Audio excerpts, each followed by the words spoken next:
Deegaanka Saweto ee dhacduleedka magaalada Johannesburg ee dalka Koonfur Afrika ayaa lagu qabtay barnaamij loogu magac daray Isdhaxgalka Bulshooyinka Ajaanibta ee ku nool halkaasi ganacsigana ku leh iyo dadka africaanka ee deegaankaasi degan. Howshan ayaa waxaa soo qaban qaabiyay guddiga ganacsatada iyo horumarinta Saweto, maamulka gobolka Qoteen iyo jaaliyadda Somali Community Board. Waxaana ujeedadu ahayd in la sameeyo bandhig caalami ah oo lagu muujinayo guud ahaan hidaha iyo dhaqanka dadka africaanka gaarka u leeyihiin iyo in dadka ay meel isugu yimaadaan kana wada hadlaan xilli walba ay halka ay ku nool yihiin. waxaana gaar ahaan barnaamijkan loogu talagalay in lagu soo afjaro qalalaasi ka dhaxdhacay dadka ajaanibta iyo shacabka deegaanka Saweto. wadamo fara badan ayaa halkaasi waxay ku soo bandhigeen waxyaabaha hidaha iyo dhaqanka ay u leeyihiin sida ciyaaraha, cunooyinka, dhar xirashada iyo waxyaabaha la midka ah. waxaana inta goobta joogtay laga dareemayay in bulshooyinka ay isku faraxsanayeen isla markaana ay wada qaybsanayeen fikrado iyo afkaar kala duwan. gudoomiyaha jaaliyadda Somali Community Board mudane Amir Sheikh oo goobta kula hadlay warbaahinta qaranka ayaa sheegay in howshan ay dadaalka ku bixiyeen ujeedkeedu uu yahay sidii ay dib ugu soo celin lahaayeen ganacsatada Soomaalida loona soo afjari lahaa colaadda dhexmartay dadka deegaankaasi iyo dadka ajaanibta ah. 19 bishii January ayay ahayd markii dukaankan Raason goobtiisa joogno oo muwaadiniin Soomaali lagu soo weeraray dabadeedna oo ku dhintay wiilka yara ee 14 ee miidiyaha caalamka soo jiitay sababna oo ahaa rabshooyinka baaxadda weyna ee Soweto ka dhacay.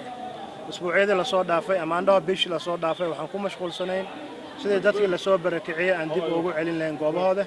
alxamdulillah waana ku guuleysanay inay dib u noqdaan intooda badan. kulankan maantana wuxuu ahaa sidii bulshada iyo ganacsatada Soomaaliyeed ama afrikaankaba ay isku dhaxgali lahaayeen. alxamdulillah gabagabadii ayaanu maraynaa wuxuuna noogu soo dhamaaday si khayr leh.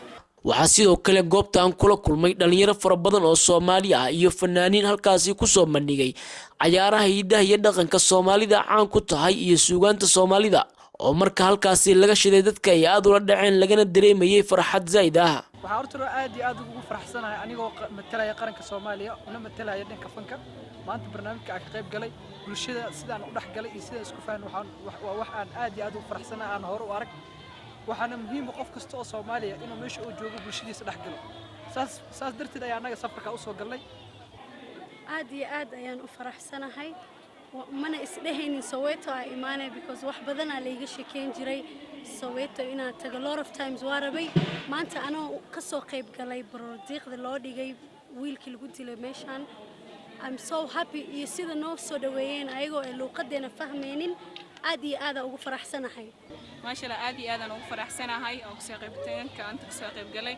maasha Allah dad badan oo soo dhaweeyeen qaas ahaan sida ilmaha aad aragteen oo soo ordayaan oo aadna noo qiimeynayaan oo xishmeynayaan inkastoo wiilasheena Soomaalida meesha lagu jiro ma xogaa inay wax iska bedelaan jecelna aad ay noo soo dhaweeyeen maanan u maleynaa inaan Afrikaan wadanahay inaan isku cuntanahay inaan isku dhownahay maanan u maleynaa Indian idin haysanay hadda waan ogaanayna dad Afrikaanteen dadka badan naga raali galiyay. dhibaato fara badan ayaa ka dhacay qaabkii dadka shacbiga Soomaaliyeed business ku haysto qaabkii dadkan aan ku dhaxnoolnahay isku fahmi lahaayeen iyo qaabkii loo dhaqmi lahaa. walaahi waxa ku soo bandhigeena inaan anaga South Africaanka heshiis noqono.